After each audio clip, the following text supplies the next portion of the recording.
आइए जानते हैं योग दर्शन में शिव जी की भूमिका और आधुनिक विज्ञान की कसौटियों पर सहस्रार चक्र की महत्ता के बारे में।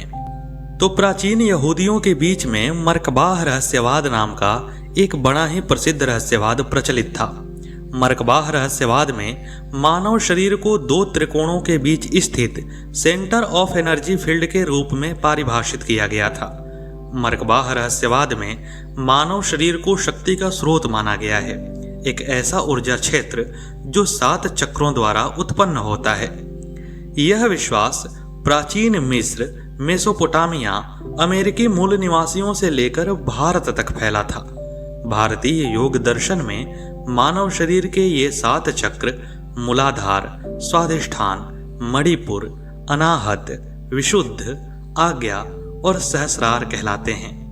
ये सभी चक्र मेरुदंड में स्थित होते हैं। मूलाधार चक्र मेरुदंड के मूल में सबसे नीचे और आज्ञा चक्र मेरुदंड की समाप्ति पर भूमध्य के पीछे होता है और फिर आता है सहस्रार चक्र। सहस्रार चक्र की परिकल्पना 1000 या अनंत पंखुड़ियों वाले कमल के रूप में की गई है, जिसके केंद्र में ईश्वर के 2 पैर हैं, शिव और शक्ति।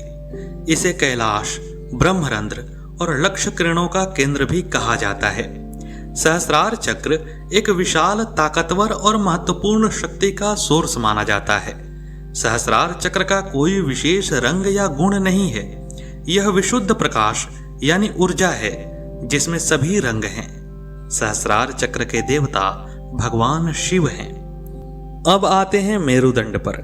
मेरुदंड या रीढ़ की हड्डी गुदा द्वार से आरंभ होकर मानव मस्तिष्क के सबसे पिछले और सबसे प्राचीन भाग रेप्टेलियन ब्रेन पर खत्म होती है। मानव मस्तिष्क के 3 हिस्से होते हैं। एक सबसे प्राचीन रेप्टेलियन या डायनासोर ब्रेन, उसके ऊपर लिम्बिक ब्रेन और सबसे ऊपर नियोकॉर्टेक्स ब्रेन जो सबसे नया है। नियोकॉर्टेक्स सबसे विकसित हिस्सा है जो सोचने, भाषा, तर्क, फैसले, रचना और आविष्कार आदि के लिए जिम्मेदार है। वहीं लिम्बिक ब्रेन भावनाओं, प्रेम, ईर्ष्या, दर्द आदि के लिए जिम्मेदार है, जबकि रेप्टेलियन ब्रेन चेतना, नींद, बॉडी क्लॉक से जुड़ा हुआ है।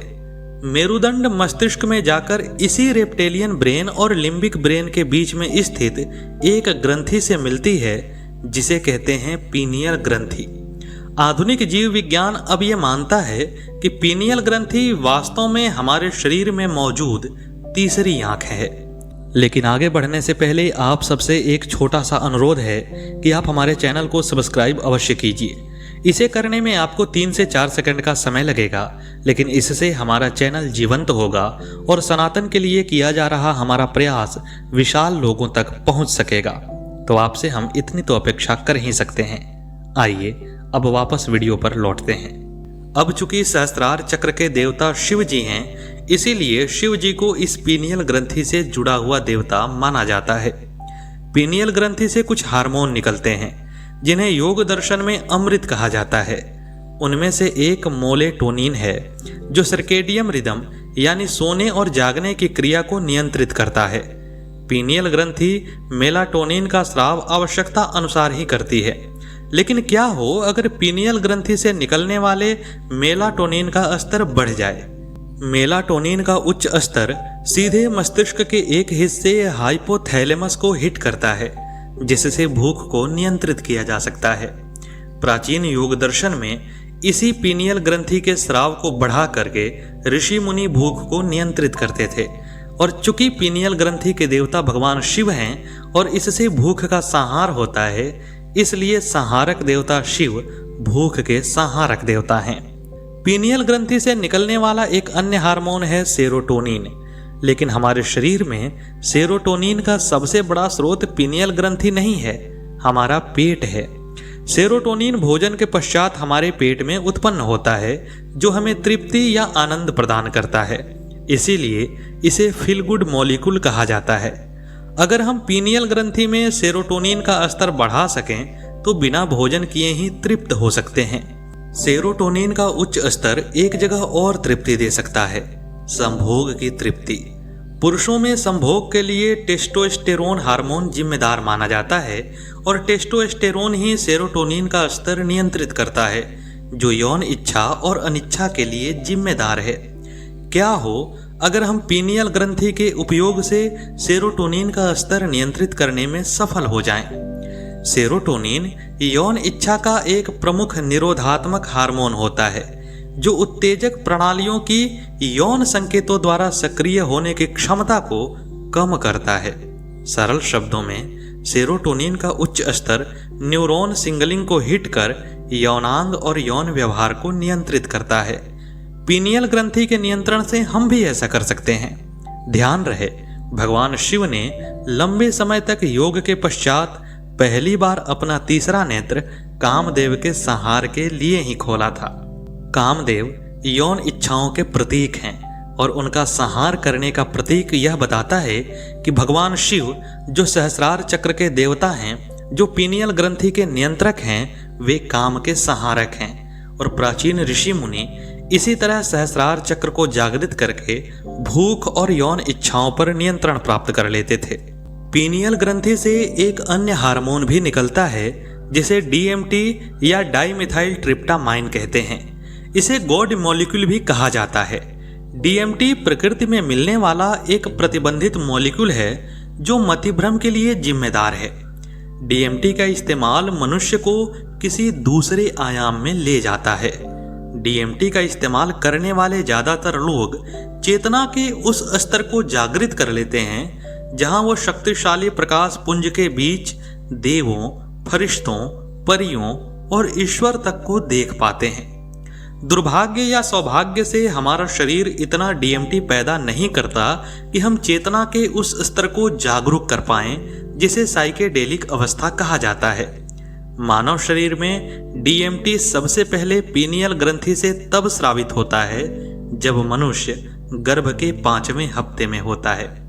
आध्यात्मिक रूप से यही वह समय माना जाता है जब बच्चे में आत्मा का प्रवेश होता है।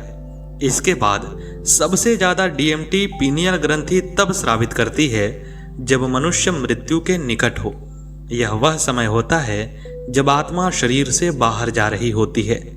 इसीलिए डीएमटी को आत्मा तत्व अर्थात स्पिरिट मॉलिक्यूल भी कहा जाता है। अभी तक विज्ञान यह नहीं जान पाया है कि पीनियल ग्रंथि डीएमटी का उत्पादन क्यों करती है, मस्तिष्क में इसका क्या काम है, लेकिन इसे आत्मा के प्रवेश और निष्कासन से जुड़ी प्रक्रिया का जिम्मेदार माना जाता है। मृत्यु के समय पीनियल ग्रंथि से इतनी अधिक मात्रा में डीएमटी उत्पन्न होता है कि मरने वाला व्यक्ति मृत्यु के भय से दूर साइकेडेलिक अवस्था में प्रकाश पुंज में एक अनंत यात्रा पर चला जाता है। इसीलिए तो शिव भय के संहारक हैं या महाकाल हैं, क्योंकि शिव को पीनियल ग्रंथि का देवता माना जाता है। 9000 साल से भी ज्यादा पहले से दुनिया भर की सभ्यताएं पीनियल ग्रंथि को जागृत करने के लिए प्रयास कर रही हैं। इसके लिए प्राचीन श्रमण तमाम ऐसी वनस्पतियों का सेवन करते थे जिनसे डीएमटी और एलएसडी प्राप्त हो सके। ऐसा माना जाता था कि एलएसडी के सेवन से पीनियल ग्रंथि को सक्रिय किया जा सकता है। संभवतः इसीलिए भगवान शिव के साथ भांग और धतूरे जैसी वनस्पतियों को जोड़ा जाता है। एलएसडी का चेतना पर कितना प्रभाव पड़ता है, इसको लेकर हॉलीवुड में एक फिल्म बनी है जिसका नाम है लूसी। अगर आपने देखा है तो कमेंट बॉक्स में हमें बताइए, और अगर आपने नहीं देखा है तो उस मूवी को अवश्य ही देखिएगा। शिव त्रिलोचन हैं जो अपनी तीसरी आंख को नियंत्रित कर लेते हैं। यह तीसरी आंख पीनियल ग्रंथि ही है। शिव ने इसे सक्रिय कर लिया था। इस पीनियल ग्रंथि को योग से जागृत किया जा सकता है, लेकिन यह आसान नहीं है। इसीलिए शिव सिर्फ एक ही है। यही पीनियल ग्रंथि 7वां चक्र सहस्रार चक्र है, जिसे यादी योगी ने जागृत कर लिया था। सहस्रार प्रकाश का एक कमल पुंज है जिसके केंद्र में शिव और शक्ति हैं। तंत्र विज्ञान में ऊर्जा के इस कमल पुंज को कमल योनि के रूप में दर्शाया गया है, जिसके मध्य में शिवलिंग है। शक्ति का सोर्स हम हैं। शक्ति हमारे भीतर विराजमान है। शिव वहां किसी दूसरे आयाम में नहीं है। शिव को शक्ति की प्रतीक्षा है। हम शक्ति का केंद्र बिंदु हैं। शिवरात्रि शिव और शक्ति के मिलन की बेला है। शिवरात्रि हमारे और शिव के मिलन की बेला है। जिस दिन यह मिलन हो जाए, जिस रात्रि यह मिलन हो जाए, वह शिवरात्रि है।